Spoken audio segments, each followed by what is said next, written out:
Education ground চ্যানেলে সকলকে জানাই স্বাগত। আশা করি সকলে ভালো আছো। আমি তোমাদের সঙ্গে সৌরভ। আমরা আজকের ক্লার্কশিপের যে 2013 সনে পরীক্ষা হয়েছিল সেই প্রিভিয়াস ইয়ারে যে ম্যাথের কোশ্চেনগুলি এসেছিল সেগুলি নিয়ে ডিটেলসে আজকে আলোচনা করবো। এর আগেও আমরা প্রিভিয়াস ইয়ারের কোশ্চেন 2019 এবং আরো অন্যান্য ইয়ারের কোশ্চেন আমরা কি দিয়েছি, আপলোড করেছি। যারা সেই ক্লাসগুলি দেখোনি অবশ্যই দেখবে। আশা করি সেগুলি তোমাদের আসন্ন পরীক্ষার জন্য হেল্পফুল হবে। তবে দেখো আজকে ক্লাসের প্রথম অঙ্ক কি রয়েছে। To get 12.5% profit the ratio of cost price and selling price would be কত। মানে এখানে দেওয়া রয়েছে টু গেট 12.5% প্রফিট, মানে 12.5% লাভ পেতে হলে তাহলে ক্রয় মূল্য এবং বিক্রয় মূল্যের অনুপাত কত হবে। তাহলে 12.5%কে আমরা ফ্র্যাকশন আকারে লিখবো। তাহলে 12.5%কে যদি আমরা ফ্র্যাকশন আকারে লিখি বা ভগ্নাংশ আকারে, তাহলে কি দাঁড়ায় সেটা 1/8। তাহলে আমরা যখন ভগ্নাংশ আকারে থাকে তখন নিচে জায়গায় থাকে তাকে আমরা বলি কস্ট প্রাইস। তাহলে কস্ট প্রাইস আমাদের কত 8। যেহেতু এই ক্ষেত্রে লাভ হয়েছে তাহলে উপরেরটা হলো আমাদের লাভ, কিন্তু আমাকে বের করতে বলেছে কি বিক্রয় মূল্য। তাহলে বিক্রয় মূল্য ইকুয়াল টু আমরা কি জানি, কস্ট মূল্যে ক্রয় মূল্যের সঙ্গে লাভটা যদি আমরা যোগ করি তাহলে বিক্রয় মূল্য পাবো। আমাদের ক্রয় মূল্য হলো 8 আর উপরেরটা 1 হলো আমাদের প্রফিট। তাহলে বিক্রয় মূল্য 8 প্লাস 9। তাহলে 8:9 হবে আমাদের সঠিক উত্তর, option B. The average age of man in a office is thrice the number of women in office.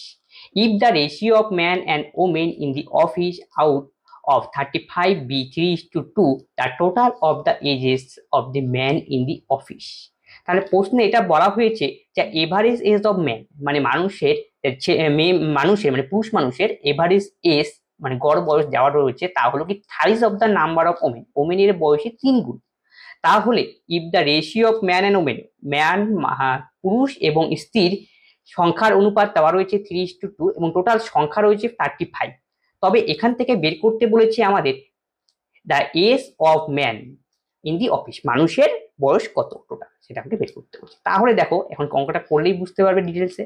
তাহলে নাম্বারের অনুপাত দেওয়া রয়েছে, সেটা নাম্বারের কার, man R women, 3:2।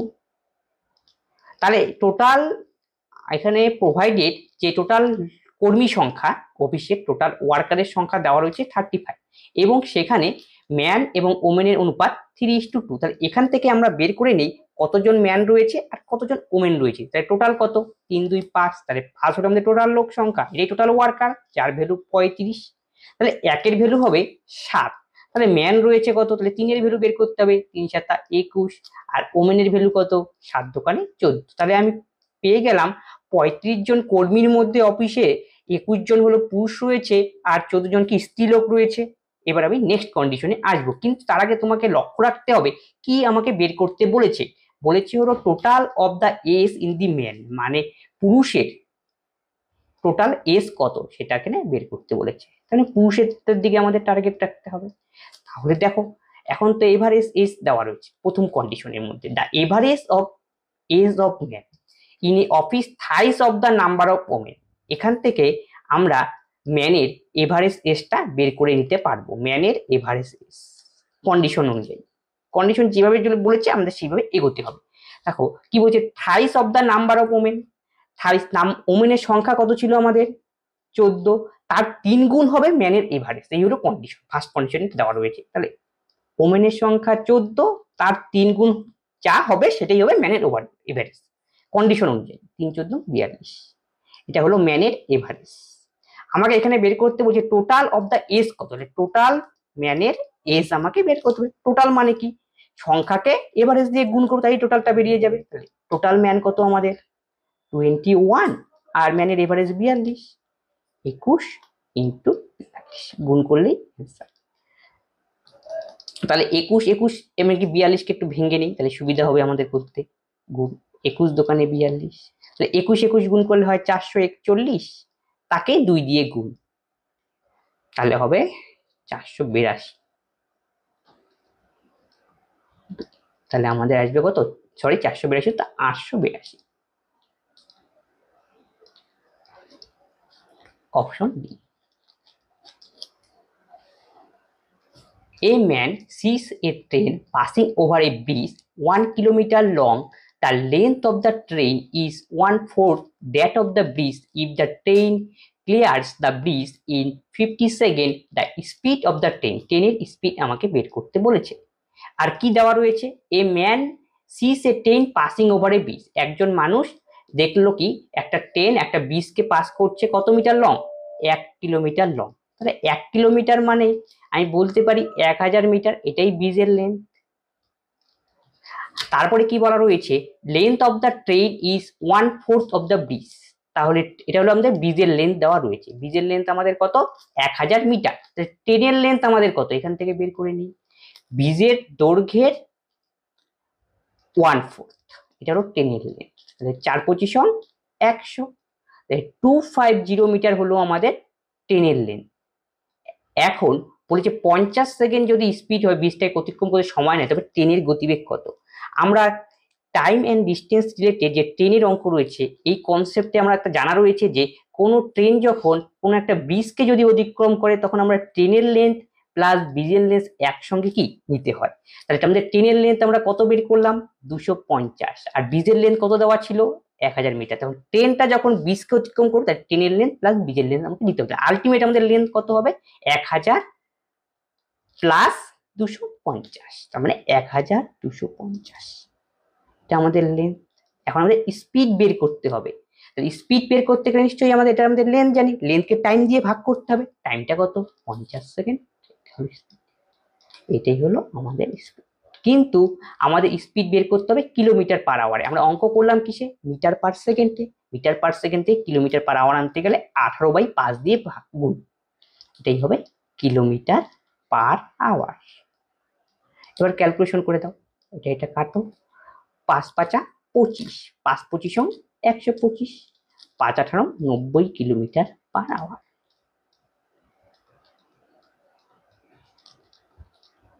Option A. A boy sitting in a train which is traveling at 30 kilometre per hour, একজন বালক একটা ট্রেনের ভিতরে বসে আছে যা ট্রাভেল করছে 30 কিলোমিটার পার আওয়ার বেগে। অবজার্ভ দ্যাট, সে দেখতে পেল একটি গুড ট্রেন মানে একটি মালগাড়ি ট্রাভেলিং ইন অপোজিট ডিরেকশন, এই যে কথাটা উল্লেখযোগ্য, বিপরীত দিকে যাচ্ছে এবং 6 সেকেন্ডে তাকে পাস করছে। If the goods train is 100 metre long, 120 metre long, যদি গুড ট্রেনের দৈর্ঘ্য 120 মিটার হয়, তবে স্পিড কত তা আমাকে নির্ণয় করতে, সেই গুডস ট্রেনের স্পিড আমাকে বের করতে বলেছে। এই হলো অঙ্ক। যখন দেখবে একে অপরের দিকে বা বিপরীত দিকে যাচ্ছে, তখন তোমাকে বুঝতে হবে রিলেটিভ ভেলোসিটির অঙ্ক। তাহলে এখানে কি কোন ডিরেকশন দেওয়া রয়েছে, অপোজিট, মানে বিপরীত। তখন আমাকে আনতে হবে রিলেটিভ ভেলোসিটি। তাহলে অপোজিট মানে একই দিকে গেলে আমাদের বিয়োগ করতে হয়, আর বিপরীত দিকে গেলে রিলেটিভ ভেলোসিটি বের করে আমাদের যোগ করতে হয়। এটা আমরা লিখে রাখলাম, যেহেতু অপোজিট ডিরেকশনে গেছে। গেল। তারপরে কি, a boy sitting in a train which travelling 30 kilometre per hour, মানে ট্রেনের গতিবেগ দেওয়া রয়েছে, এমনি সাধারণ প্যাসেঞ্জার ট্রেনের গতিবেগ 30 কিলোমিটার পার আওয়ার। গেল। তারপরে কি, সে অবজার্ভ করলো a goods train travelling in opposite direction, 6 সেকেন্ডে তাকে কি করে অতিক্রম করে, তার মানে একে অপরকে অতিক্রম করে। তাহলে এখানেই যে এখানে 6 সেকেন্ডে অতিক্রম করে গুডস ট্রেন, সেখানে আসলে কি রিলেটিভ ভেলোসিটিটা লুকিয়ে রয়েছে। এখান থেকে আমরা রিলেটিভ ভেলোসিটিটা বের করবো। তাহলে কত মিটার, 120, কয় সেকেন্ডে অতিক্রম করে, 6 second.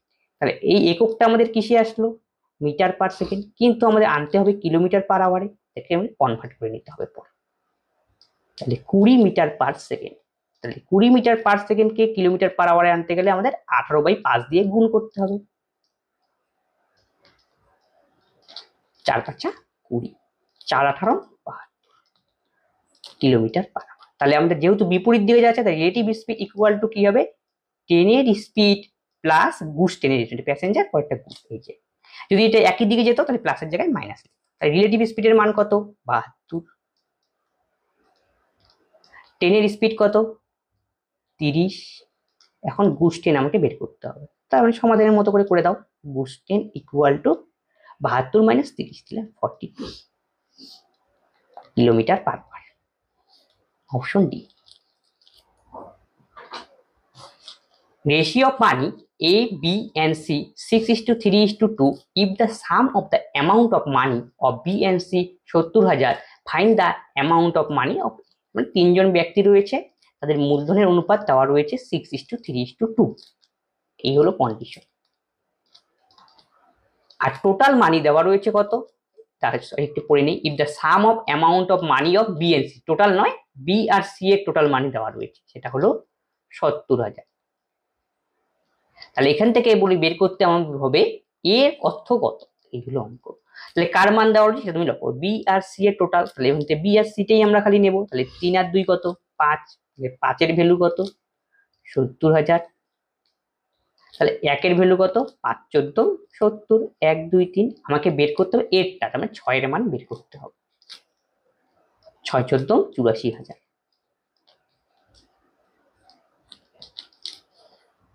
Option A. Ratio of two number 3:4 and their LCM মানে লসাগু দেওয়া রয়েছে 108, তবে সংখ্যাগুলি কি কি? তাই যদি দুটি সংখ্যার অনুপাত দেওয়া রয়েছে 3:4, তাহলে এখান থেকে আমি লিখতে পারি একটি সংখ্যা 3x, অনুপাত দুটো দিলে কিছু দিয়ে গুণ করতে হয়, তাহলে অপর সংখ্যা হবে 4x।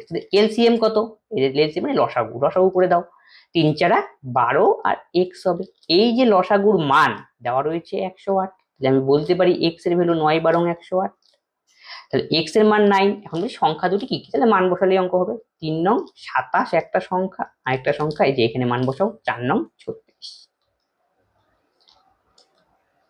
Option C.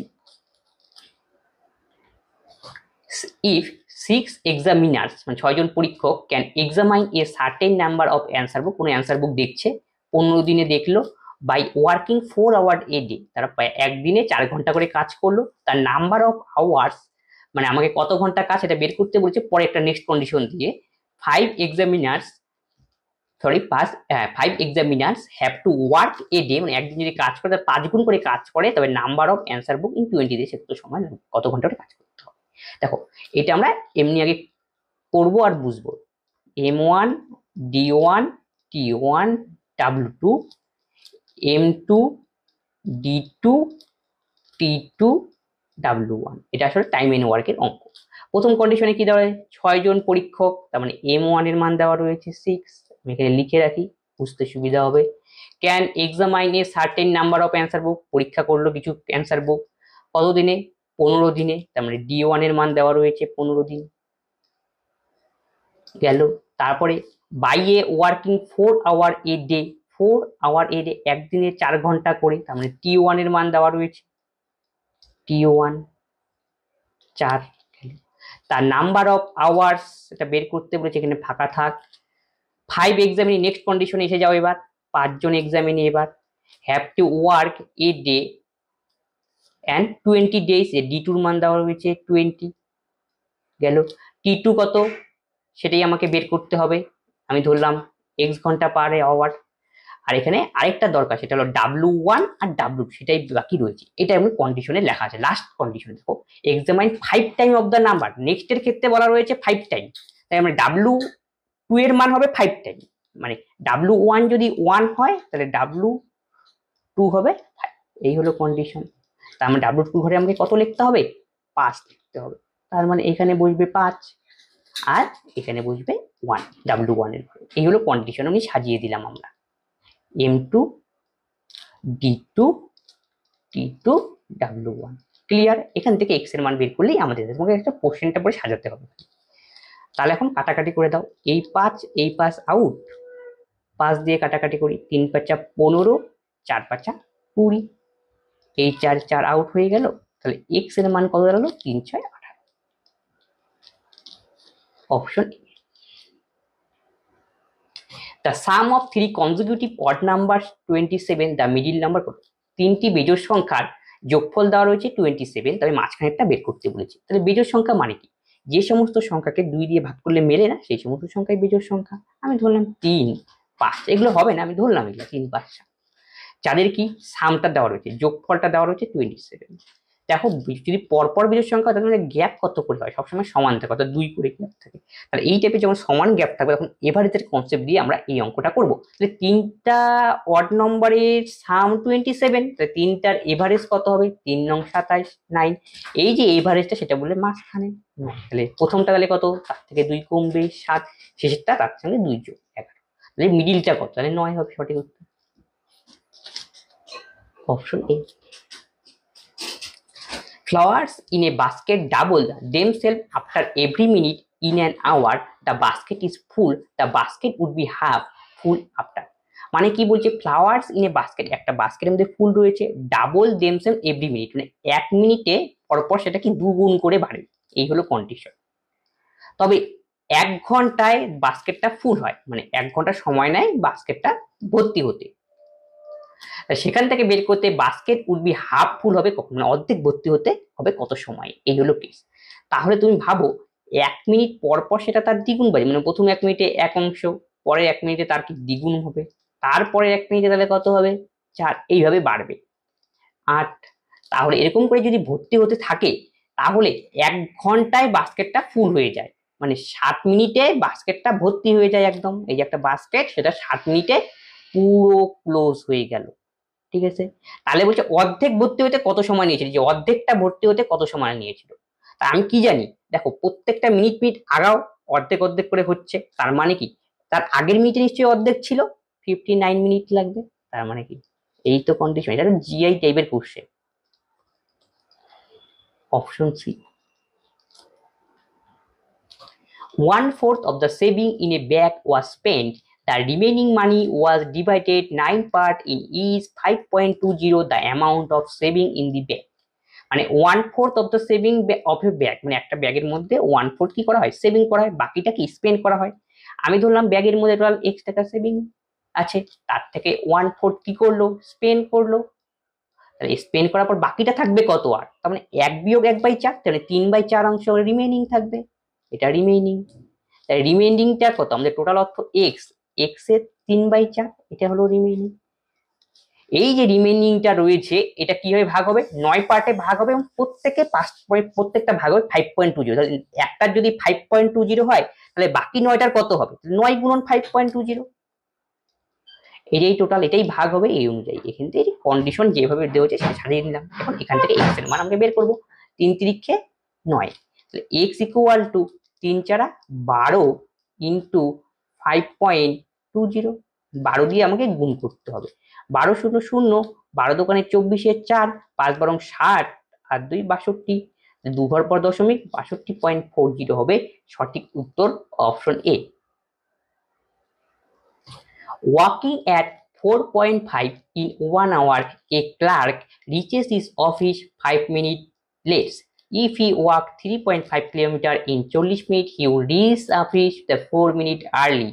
The distance of the office, মানে একজন ব্যক্তি সে অফিসে যায় 4.5 কিলোমিটার ইন আওয়ার, মানে তার যখন গতিবেগ ছিল কত, একটা গতিবেগ দেওয়া রয়েছে সেটা হলো কি 4.5 কিলোমিটার পার আওয়ার, যেহেতু 1 ঘন্টা যায় এটাই গতিবেগ, 4.5 কিলোমিটার পার আওয়ারে যায়, তখন যদি সে যায় যখন এই গতিবেগে, তখন তার অফিসে যেতে 5 মিনিট লেট হয়ে যায়। কিন্তু সে যদি 3.5 কিলোমিটার ইন 40 মিনিটে যায়, মানে 3.5 কিলোমিটার যদি সে 40 মিনিটে যায়, এখান থেকে আমি গতিবেগটা বের করি, এই যে এখান থেকে যে গতিবেগ বের হবে সেই গতিবেগে যদি সে যায়, সে তাহলে 4 মিনিট আগে পৌঁছায়, এই হলো। তাহলে তার ডিস্টেন্সটা কত ছিল অফিসের তা আমাকে বের করতে বলছে। তাহলে প্রথম স্পিড তো দেওয়া রয়েছে প্রথমকে, দ্বিতীয় ক্ষেত্রে স্পিডটা আমরা বের করে নিই, এখানে ডিস্টেন্স বাই টাইম করলাম, ডিস্টেন্স কত 3.5, টাইম কত 40/60, তাহলে 3.5 ইন্টু 60/40, এটা যদি উঠে যায় এখানে 10 করে দাও, তাহলে এই শূন্য কাটো, 2 দিয়ে 3 20, 5 7 35, 4 5 20। আচ্ছা একটুখানি দেখছি কিছু,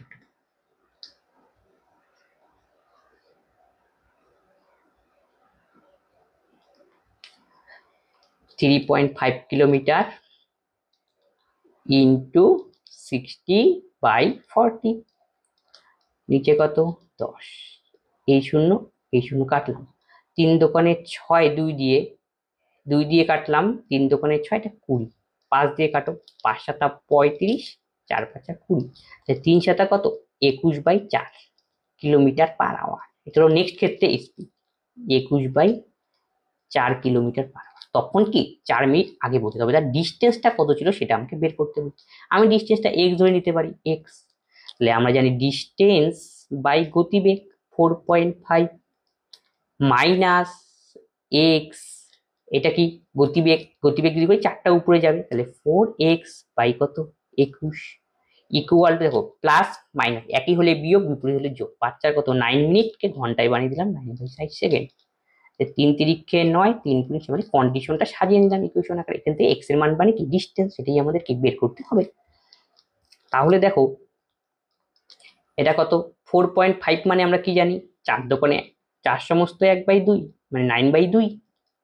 তাই এটা কেটে আমরা 9/2 লিখে দিতে পারি, তাই 2/9 হবে, উল্টে যাবে। এটা মানে 9/2, তাহলে উল্টে গেলে 2/9, তাহলে 2x/9। নিচেরটা লসাগু করে দেই, 9 9 দোকানে 18, 189, তাহলে 21 হবে, 21 দোকানে 42x মাইনাস 21 তো 9 হবে, 4 নং কত 36x, এখানে হবে 3/20, তাহলে 42 থেকে 36 গেলে কত 6x, নিচে হবে 189 আর এখানে আসবে 3/20। এটা কেটে দিলাম, 3 দোকানে 6, তাহলে x ইকুয়াল টু তাহলে কত, আমি এটা এখানে করছি জায়গা নাই যেহেতু।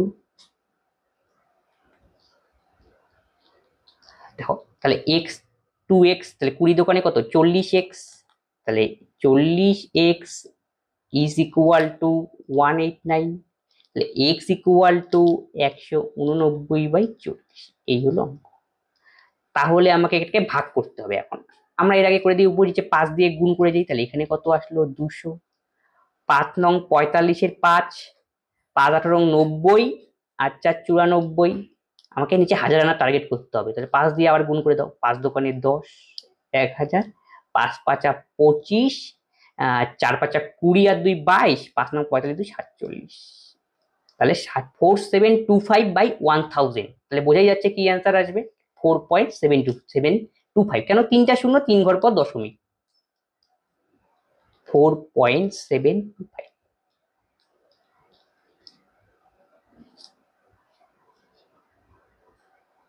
নেক্সট নম্বর কি বলছে, the interest of an ₹300 for 3 year rest 27, the rate of simple interest কত। তাহলে যখন আই ইকুয়াল টু PTR/100 দিয়ে করে দেবো অঙ্ক, এটা সিম্পল অঙ্ক দিয়েছে একদম।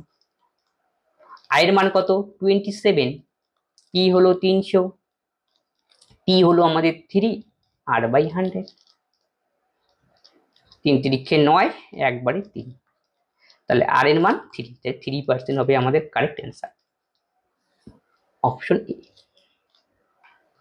The average weight of 7 apple increase 10 gram if one of them weight 120 gram in replaced by another. The weight of the new apple কত, মানে 7টা আপেলের ওয়েট বৃদ্ধি পেল 10 গ্রাম যখন একটাকে কি করা হয় রিপ্লেস করা হয়। তাহলে বলছে নতুনটাকে আনা হলো সেটার ওয়েট কত। তাহলে দেখো রিপ্লেস করার ফলে আমাদের ওয়েটটা বাড়লো কতটা, 7 10 কত 70 গ্রাম, যেহেতু বাড়লো এটা খালি খেয়াল রাখো। তাহলে কতজনের রিপ্লেসের জন্য 120, তাহলে সঙ্গে যোগ করে দিলে answer 190 gram, option A. The interest on 3500 from 5 January 1954 to 31 May to 1954 at 12%, তারপরে রেট অফ পার এনাম। তাহলে এখান থেকে আমাকে বের করতে বলছে ইন্টারেস্ট মধ্যকথা বের করতে বলছে, এই হলো অঙ্ক। তাহলে প্রিন্সিপাল তো দেওয়াই রয়েছে, সেটা কত 3500। এখানে সবচেয়ে একটা ব্যাপার রয়েছে যে 5ই জানুয়ারি 1954 থেকে 31শে মে 1954, এখানে থেকে তোমাকে টাইমটা বের করে নিতে হবে কতটা দিন, এটাই টোটালি হিসাব করার জন্য এই অঙ্কটা দিয়েছে। আর রেট অফ ইন্টারেস্ট প্রোভাইডেড, তাহলে টাইমটা আমরা কাউন্ট করব। তাহলে দেখো 1954 আর 5ই জানুয়ারি 31শে জানুয়ারি, জানুয়ারি মাসে 31 দিন, তার মানে 5 দিন হয়ে গেলে থাকবে কত 26 দিন। ফেব্রুয়ারি মাস তাহলে কত হবে, যেহেতু 1954 লিপ ইয়ার নয় তাহলে 28, মার্চে হবে 31, এপ্রিলে হবে 30, আর মের 31, যোগ করে দাও। 8 2 কত 10 আর 6 কত 16, 6 হাতে হলো 1, 3 তিরিক্ষে 9 কে কত 10, 2 12, 2 14, 46 ডে। এখন আমরা টাইমও পেয়ে গেলাম, টাইমে আমাদের হলো 146 ডে। আমাদের দরকার কি ইন্টারেস্ট বের করা। ইন্টারেস্টের ফর্মুলা হলো PTR/100। পি এর মান 3500 গেল, টি কত 146 ডে। কিন্তু মনে রাখতে হবে আমরা যখন সিম্পল ইন্টারেস্টের অঙ্ক করব তখন ডেটা ডেতে রাখা যাবে না, দিনে রাখা যাবে না, এটাকে বছরে কনভার্ট করতে হবে। তাহলে 365 দিয়ে ভাগ করে দিলাম। আর এর মান কত 12 আর নিচে 100। এটা কাটাকাটি করে দাও, 73 দিয়ে কাটাকাটি যায়, 73 দোকানে 146, 73কে 5 দিয়ে গুণ করলে 165, 365, 5 দিয়ে 5 7 35। এখন 7 দোকান 12 দোকানে 24 বা 12 দোকানে 24 ইন্টু 7, 4 7 28 8, 7 দোকান 14 দিয়ে 16, 168 হবে আমাদের interest. Option C. A can contain 41.5 liter of mango juice. A seller decided to sell it in half-liter bottles. The number of completely filled half-liter bottles to sell the whole quantity, মানে কতগুলো বোতল লাগবে সেটা আমাকে বের করতে বলেছে। তাহলে একটা কন্টেনারে কত লিটার ম্যাঙ্গো জুস আটে 41.5 লিটার গেল। এটা হলো ফার্স্ট কন্টেনার ছিল, সেখানে এতটুকু ম্যাঙ্গো জুস আটলো। তারপরে কি করলো, একজন বিক্রেতা সেটাকে বিক্রি করবে, কিন্তু সে 18.5 লিটার বোতলে করে বিক্রি করবে। মানে যেই বোতল, এটাকে ট্যাঙ্কে রয়েছে এত লিটার, প্রত্যেকটার জন্য থাকবে কত, যে এখান থেকে সে ছোট ছোট বোতল তৈরি করবে, একটা বোতলের মধ্যে আটবে হলো 1/2 লিটার করে। তাহলে কতগুলো বোতল লাগবে এই হলো অঙ্ক। তাহলে ভাগ করে দিলেই হবে। টোটাল আমাদের কোয়ান্টিটি কত 31.5। তাহলে একটা বোতলে যদি 1/2 লিটার করে আটে, তাহলে বোতল কতগুলো লাগবে ভাগ করে দাও 1.2 দিয়ে, যেহেতু কি 1/2 লিটার করে একটা বোতলের সাইজ, দুটা উপরে উঠে যাবে। তার মানে 41.5 ইন্টু 2, 41 দোকানে 82 আর একে কত 83। Option D. In a business there is a 20% profit and then 50% loss occur. Overall find the profit or loss percentage in a business. মানে একটা ব্যবসায় 20% লাভ হয়, তারপরে 15% লস হয়, সর্বোপরি তার লাভ বা ক্ষতি কত হবে, মানে সাকসেসিভের অঙ্ক দিয়েছে। দেখো এই টাইপের যখন অঙ্ক দেবে, কোনো একটা বাড়লো কমলো বা লাভ হলো ক্ষতি হলো, তখন সবসময় তোমরা এই ফর্মুলা ডাইরেক্ট ইউজ করো। সেটা কি a plus b plus ab by 100। এখন কন্ডিশন অনুযায়ী কি মান পুট করবো, প্রথমে 20% প্রফিট, তাহলে প্লাস 20 বসাবো, তারপরে 15% লস, এই জন্য -15, তারপরে প্লাস মাইনাসে মাইনাস 20 ইন্টু 15 বাই 100। এখন একটা ক্যালকুলেশন, 5 কুড়ি 100, 3 5 15। তাহলে 20 থেকে যদি আমরা 15 যাই 5, আর 5-এর থেকে 3 গেলে হবে আমাদের কত 2%। প্রথমে ছিল 20%, 15% লস, 20 ইন্টু 15, তাহলে 20 কি করলাম 5, 3 5 15, 20%। ঠিক আছে, 2% হবে আমাদের কারেক্ট অ্যান্সার। তাহলে কিসে আসলো, প্লাসে আসলো, তার জন্য কি লাভ হলো। Ratio of two number is 5:6 and their HCF 7. Find the sum of the number. দুটি সংখ্যার অনুপাত দেওয়া রয়েছে 5:6, তাদের গসাগু দেওয়া রয়েছে 7। HCF মানে গসাগু, হাইয়েস্ট কমন ফ্যাক্টর। তাহলে একটা সংখ্যা আমি ধরতে পারি, তাহলে অনুপাত দুটোর জন্য 5x, তাহলে অপর সংখ্যা হবে 6x। তাহলে এদের গসাগু কত, মানে যেটা মিলবে x, এই x এর ভ্যালু 27। তাহলে সাম কত 6 আর 5 যোগ করে দাও, 11x এর মান আমাকে বের করতে হবে। তাহলে 7 11 77, x এর মান বসিয়ে দিলাম। Option B.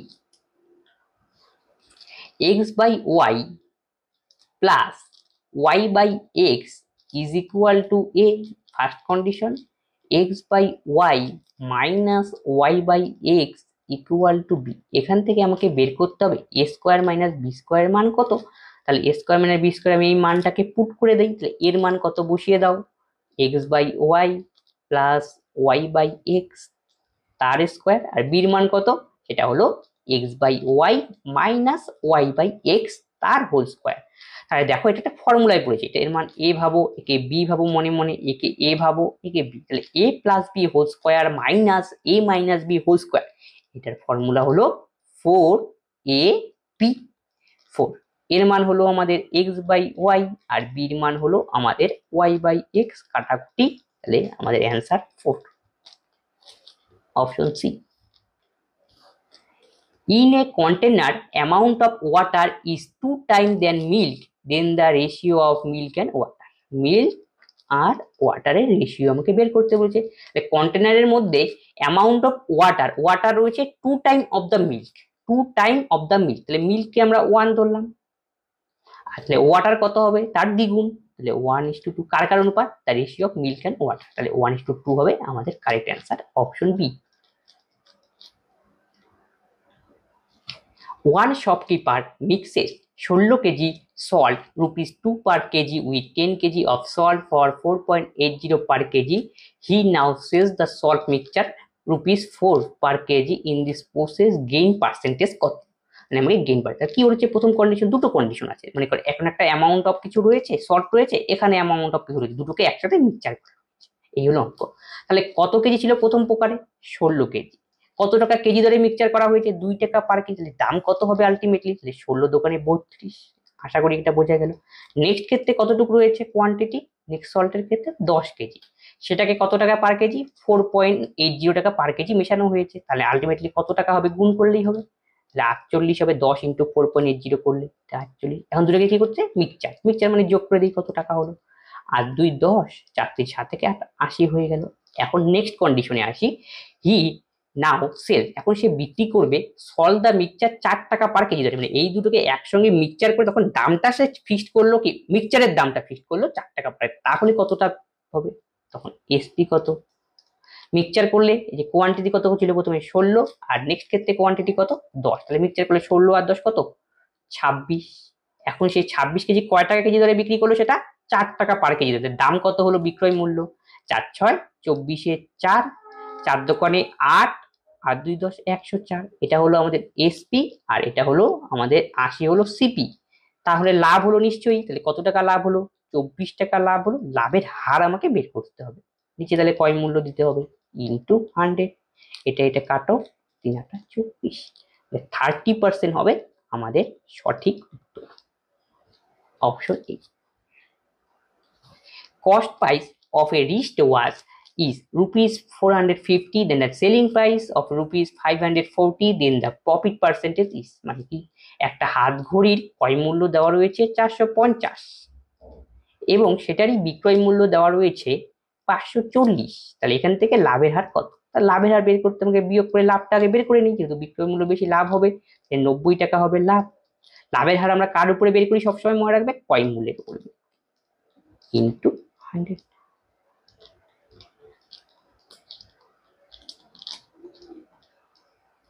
20% হবে আমাদের সঠিক উত্তর, option B. Sujit invests ₹64,000 is a business. After few months, Samuel joined with him with 24,000. At the end of the year, the total profit was divided between in the ratio 4:1. Samuel joined. Samuel কত মাস পর ব্যবসায় যুক্ত হয়েছিল সেটাই আমাকে বের করতে বলেছে। এখানে ব্যক্তি রয়েছে দুজন, একজন হলো সুজিত আর একজনকে শ্যামল। সুজিত ব্যবসায় যুক্ত হয়েছে 64,000 টাকা দিয়ে, আর শ্যামল ব্যবসায় যুক্ত হয়েছিল 24,000 টাকা দিয়ে। তারপরে কন্ডিশনে আসি, এট দি এন্ড অফ দি ইয়ার, ব্যবসা তাহলে হয়েছিল কত মাসে, 1 বছর মানে 12 মাসের, তাহলে 12 মাস কার টাকা খেটেছিল, দেখো প্রথম থেকে ব্যবসায় কে ছিল, সুজিত এত টাকা ইনভেস্ট করলো, আফটার ফিউ মাস শ্যামল, কিছু মাস পরে শ্যামল, সুজিত কি সব সময়ের জন্য ছিল ব্যবসায়, তার মানে সুজিত টাকা খাটবে 12 মাস। তাহলে শ্যামলকে বলেছে কত মাস পর শ্যামল ব্যবসায় যুক্ত হলো সেটাই আমাকে বের করতে বলেছে, যেহেতু ব্যবসা হলো আমাদের 12 মাসে, জানি না কত মাস পর শ্যামল যুক্ত, বললাম এক্স মাস পর, তাহলে শ্যামলের টাকাটা আলটিমেটলি খাটবে কত, প্রথম এক্স মাস তো খাটবে না, খাটবে কত 12 থেকে এক্স বিয়োগ করে দাও বাকি মাসটা। তো এখন যে এটা আমি গুণ করলাম অ্যামাউন্টকে টাইম দিয়ে, তাহলে সেটা আমাদের কি হয়, অ্যামাউন্টকে টাইম দিয়ে প্রফিট বাড়ে, সেই প্রফিটের অনুপাতটাই দেওয়া রয়েছে দুজনের ক্ষেত্রে, প্রথম জনের ক্ষেত্রে 4 আর দ্বিতীয় জনের 1, এটি হলো। এই যে 3 3 কেটে দিলাম, 12 দোকানে কত 24, তাহলে 4 দিয়ে কেটে দাও, 4 × 64, 2 দিয়ে কাটি 8 দোকানে 16, তাহলে 12 minus x is equal to 8, তাহলে এক্স এর মান হবে 4, option A. Number leaves a remainder 44 when it divided by 52, if it is divided by 13 then the remainder will be কত, মানে ভাগশেষ কত হবে, মানে একটা নাম্বার, এই নাম্বার লিভস এ রিমাইন্ডার 44, মানে ভাগশেষ 44 বেরোয়, যখন তাকে 55 দিয়ে ভাগ করা হয়, তখন যদি সেই সংখ্যাটা ইফ দ্য ইটি সেই সংখ্যাটিকেই যদি 13 দিয়ে ভাগ করা হয় তবে ভাগশেষ কত বেরোবে সেটাই হলো আমাকে বের করতে বলেছে। দেখো এই টাইপের অঙ্ক দিয়ে সবচেয়ে বেস্ট হয় কি, কত রয়েছে এখানে, কত দিয়ে ভাগ করে 13, আর এখানে ভাগশেষ কত 44, তাহলে 44টাকে মাঝখানে রাখো, 13 দিয়ে ভাগ, 3 13 39, তাহলে হবে 5 রিমাইন্ডার রইলো, সেটাই হবে আমাদের উত্তর, option C. Ratio of A's age is to B is 5:2. A will 31 years older after 6 years then the age of B. দুজন ব্যক্তি রয়েছে A আর B, দুজনের বর্তমান বয়সের অনুপাত 5:2। তাহলে প্রথম জনের বয়স আমি যদি 5x নেই, দ্বিতীয় জনের তাহলে 2x। এখন A will be 31 years old, এর কথা কিন্তু বলা রয়েছে, সেটা মনে রাখবে। A বয়স 31 বছর হবে 6 বছর পর, তাহলে এর বয়স কত ছিল আমাদের ধরা হিসাবে 5x, তাহলে তার 6 বছর পর, তাহলে এর বয়স কত হবে 31। তাহলে এখান থেকে বলতে পারি x এর মান কত, x এর 6 গেলে 25, 5, তাহলে x এর মান কত 5। এখন কার মান বের করতে হলে b এর এজ কত, তাহলে x এর মান যদি 5 হয় তাহলে b এর কত 2x, মানে 2x এর ভ্যালু আমাকে বের করতে হবে, 5 দোকানে 10, option A. The only number which is not divisible by 11, নিচের কোন সংখ্যাটি 11 দিয়ে ভাগ করলে মিলবে না সেটা বের করতে হবে, 11 বিজোড়তা রুল ইউজ করতে হবে। তাহলে 11 বিজোড়তা রুল কি, 11 বিজোড়তা হলে ইভেন পজিশনেরটা নেব আর অড পজিশনেরটা নেব, দুটোর মধ্যে ডিফারেন্স করব, ডিফারেন্স করে যে অ্যান্সারটা বেরোবে সেটা যদি 11 দিয়ে ভাগ করলে মিলে তবে সেই সংখ্যা 11 দ্বারা বিভাজ্য। তাহলে অড আর ইভেন পজিশন ব্যাপারটা কি এই অপশনের সাহায্যে বুঝে নিই, মানে এক ঘর বাদ দিয়ে নেওয়া। তাহলে প্রথমে কি নিলাম 6 7, আর বাকি থাকলো তাহলে কত 1 1, 6 আর 7 যোগ করো 7 6 13, আর 1 1 যোগ করলে 2, তাহলে বিয়োগ করে দাও, 13 থেকে 2 বিয়োগ করলে 11, তাহলে বিয়োগ করার পর অ্যান্সার আমাদের কত বেরোলো প্রথম ক্ষেত্রে 11, তাহলে 11 কি 11 দ্বারা ভাগ করলে মেলে, আমি বলে হ্যাঁ মেলে, তার মানে এই সংখ্যাটা 11 দ্বারা বিভাজ্য, তাহলে এটা আমাদের অ্যান্সার হবে না, এটা 9 বের করতে বলেছে। তো নেক্সট একটাও চেক করো একই রকম ভাবে এক ঘর বাদ দিয়ে, 6 1 7, এই যে 6, তাহলে এই যে দুটো যোগ করো 6 1 7, আবার দেখো 6 1 7, বিয়োগ করে দাও, বিয়োগ করলে কত আসলো 0, 0 কি 11 দিয়ে ভাগ করলে মেলে, হ্যাঁ অবশ্যই মেলে, তার মানে এটাও আমাদের, এটা 11 দ্বারা বিভাজ্য কিন্তু আমি না বলেছে, এটা ক্যান্সেল। পরেরটাও একই রকম ভাবে এক ঘর বাদ দিয়ে নাও, 7 6 13, 7 6 13, বিয়োগ করলে কত আসবে 0, তার মানে 11 দ্বারা ভাগ করলে মিলবে, এটা তো হবে না, তাহলে অ্যান্সার কোনটা এটা। এবার চেক করো 6 কে কত, 6 6 কত 12, 1 1 কত 2, 12 থেকে 2 বিয়োগ করলে কত হলো 9, 9 কি 11 দ্বারা ভাগ করলে মেলে, মেলে না, তার মানে 12 থেকে 2 বিয়োগ করলে 10, সরি ভুল হয়েছে, 12 থেকে 2 বিয়োগ করলে 10, 10 কি 11 দ্বারা ভাগ করলে মেলে, মেলে না, তার মানে কি এটা কি 11 দ্বারা বিভাজ্য নয়, কারেক্ট অ্যান্সার প্রশ্ন অনুযায়ী 6161। There is a 10% loss on selling goods at 2/3 of market price if it is sold at market price, then the profit percentage কত। তাহলে কন্ডিশনে প্রথম কন্ডিশনে বলা রয়েছে সেলিং করায় 10% লস হয়, আচ্ছা থাক এটা হাতে, তারপরে কি selling at goods at 2/3 of the mark price, তাহলে মার্ক প্রাইসটা আমি ধরে নিলাম 300, তাহলে সেলিং প্রাইস কত হবে মার্ক প্রাইসের 2/3 অংশ, কন্ডিশনে দেওয়া রয়েছে এই যে, তাহলে সেলিং প্রাইস আমাদের হলো 200, এখান থেকে আমি আগে কস্ট প্রাইসটা বের করে নিই, তাহলে সেলিং প্রাইস আমাদের জানা এবং 10% লস্ট হয়, তাহলে কস্ট প্রাইস কত হবে, সবসময় মনে রাখবে সেলিং প্রাইস থেকে যখন আমরা কস্ট প্রাইস বের করব তখন কি 100 উপরে দিতে হবে, আর 10% লস তাহলে 100 থেকে 10 বিয়োগ, তাহলে কত হলো 2000/9 হলো আমাদের কস্ট প্রাইস। এখন আমাকে বের করতে বলছে তাহলে লাভের হার কত, তাহলে কস্ট আমাদের লাভের হার কি বের করার জন্য কিসের প্রয়োজন, ক্রয় মূল্য আর বিক্রয় মূল্য, তাহলে আমাদের সিপি কত 2000/9, কিন্তু কন্ডিশন কি বলছে if it is sold at mark price, সেটা যদি কি মার্ক প্রাইসে বিক্রয় করা হয়, তাহলে মার্ক প্রাইসটাই আমাদের হয়ে যাবে এখন কি সেলিং প্রাইস, কন্ডিশন যেহেতু বলেছে, তাহলে সেলিং প্রাইস কত নিতে হবে 300, আর কস্ট প্রাইস নিতে হবে 2000/9,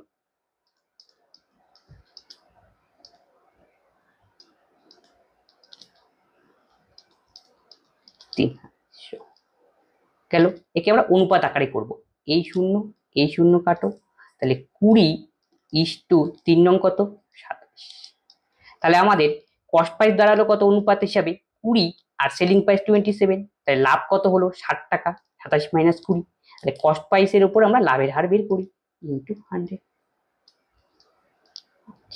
তাহলে 5 7 25, 35% হবে আমাদের সঠিক উত্তর, অপশন সি।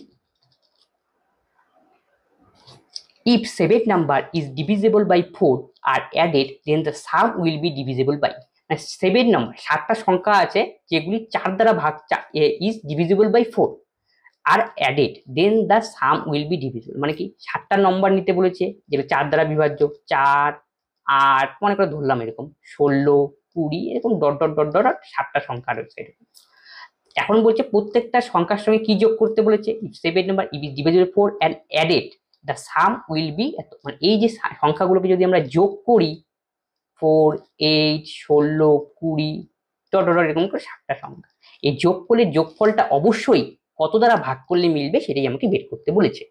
দেখো প্রত্যেকটার মধ্যে 4 দিয়ে বিভাজ্য, কিন্তু প্রত্যেকটা সংখ্যায়, এর থেকে কি বোঝা যায়, প্রত্যেক সংখ্যা যদি 4 দিয়ে বিভাজ্য হয় তাহলে এদের সামটাও অবশ্যই 4 দ্বারা বিভাজ্য। দেখো এইভাবেও আমরা বলতে পারি 4 কমন নিয়ে নিতে পারি। দেখো 4 যদি কমন নিয়ে নিই তাহলে কি আসে 1 প্লাস 2 প্লাস 4 প্লাস 5 এই রিলেটেড আসবে ডট ডট, কিন্তু সামনে একটা 4 গুণ রয়েছে তার মানে সেটা অবশ্যই কি নিচে একটা 4 দিয়ে ভাগ করে অবশ্যই কি মিলে যাবে, এই হলো অ্যান্সার। তার মানে কি অপশন সি 4 দিয়ে বিভাজ্য।